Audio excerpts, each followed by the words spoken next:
हरे भरे जंगल सुंदरबन की हर सुबह पक्षियों की चहचहाहट से शुरू होती थी।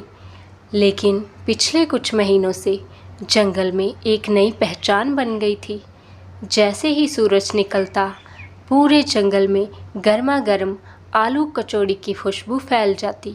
यह खुशबू आती थी एक छोटी सी दुकान से, जिसे मेहनती बिन्नी बतख चलाती थी।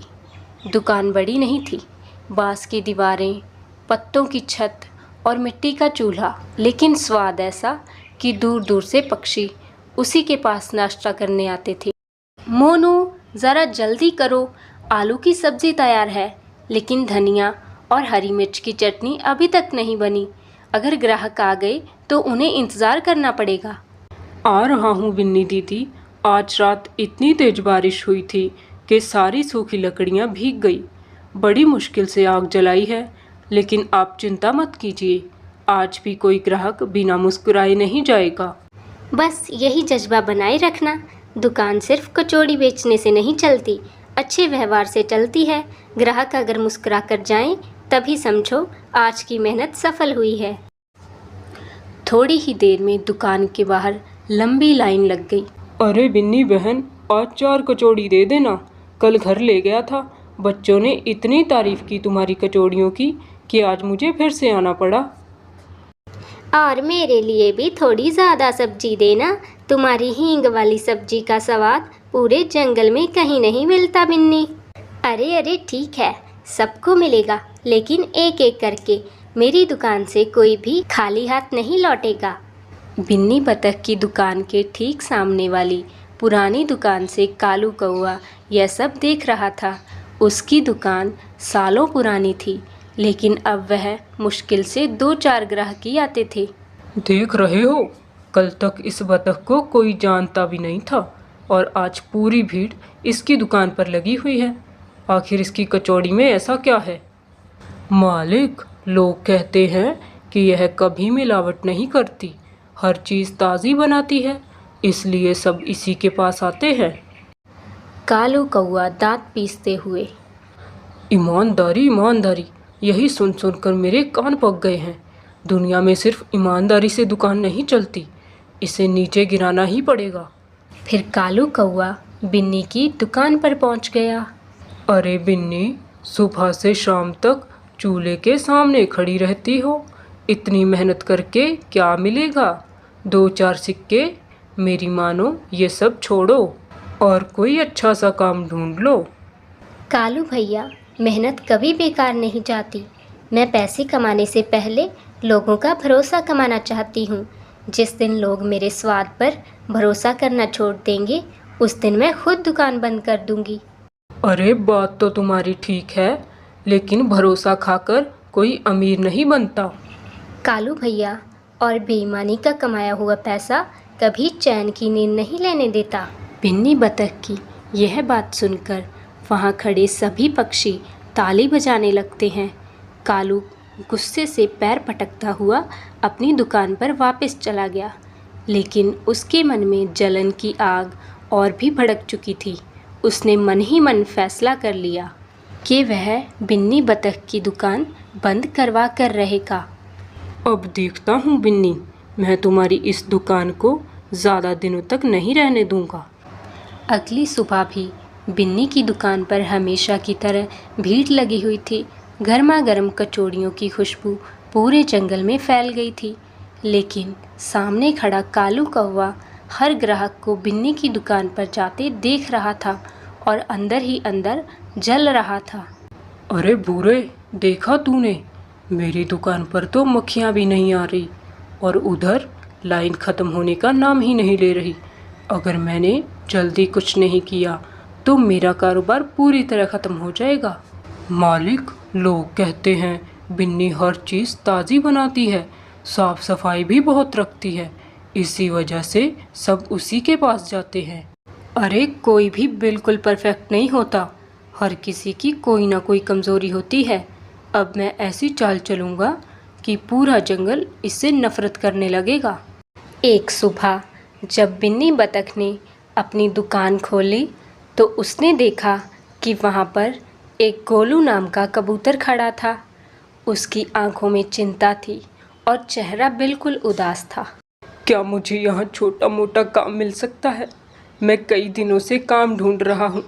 घर में बूढ़ी माँ बीमार है, दवा के पैसे भी नहीं हैं।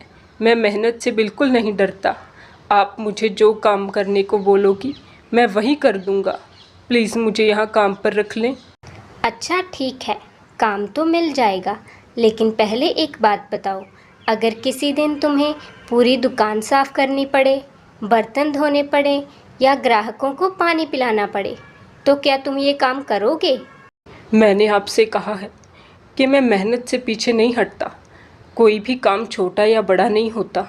मैं सब काम ईमानदारी से करूँगा। बस मैं तुमसे यही जवाब सुनना चाहती थी।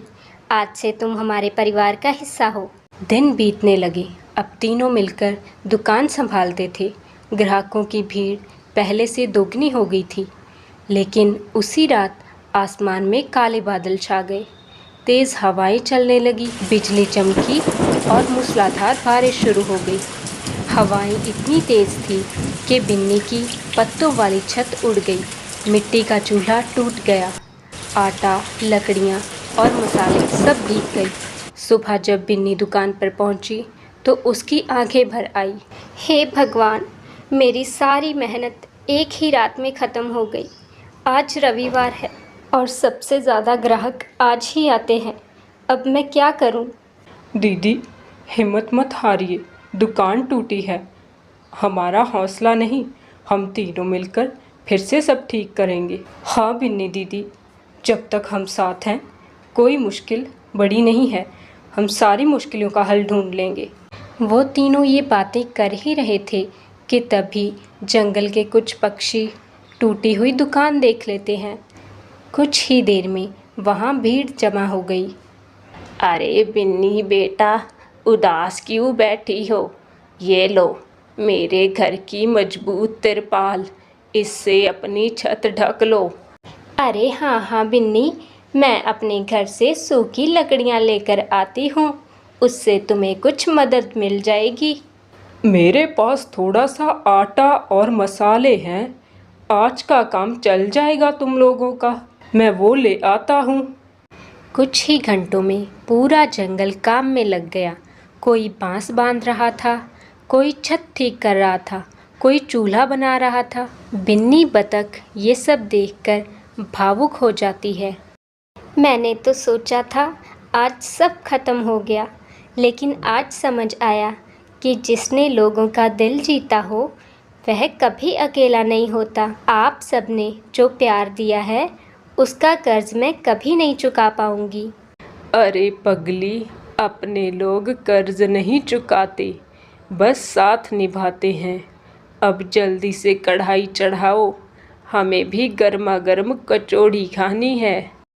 सभी पक्षी हंस पड़े। बिन्नी ने नई आग जलाई।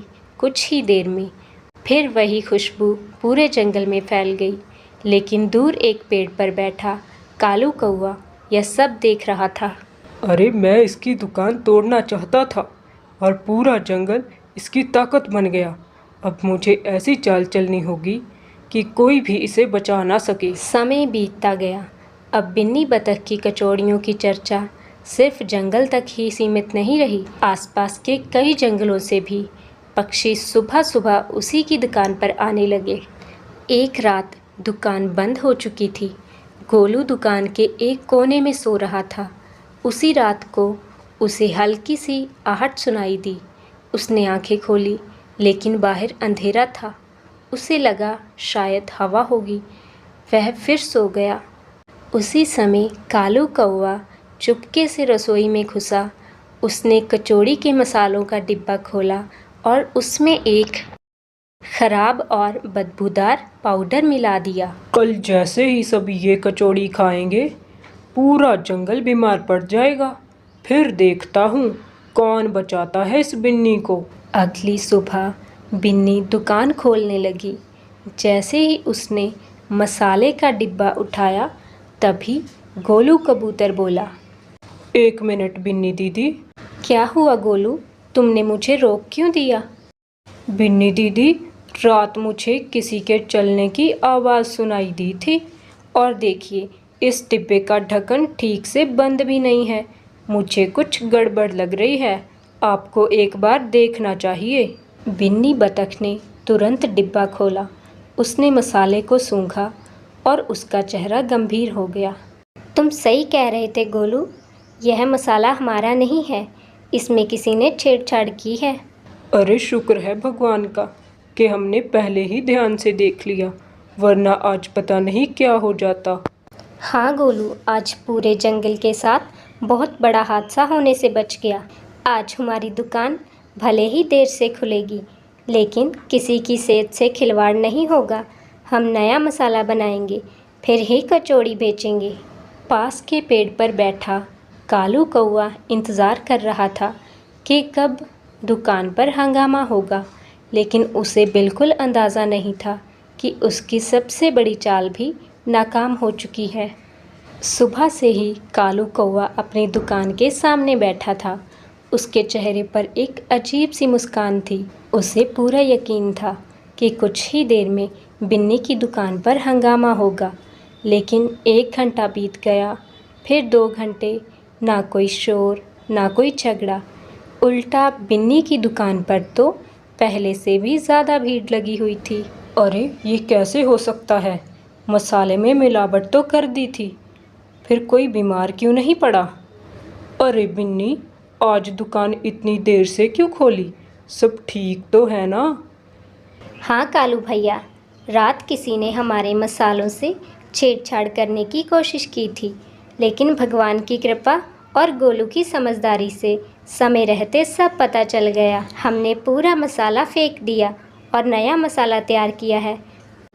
बिन्नी की बात सुनते ही कालू के चेहरे का रंग उड़ गया। उसके माथे पर पसीना आ गया। जो दूसरों के लिए गड्ढा खोदता है, कई बार उसी का पैर सबसे पहले फिसल जाता है। कालू बिना कुछ बोले वहाँ से चला गया।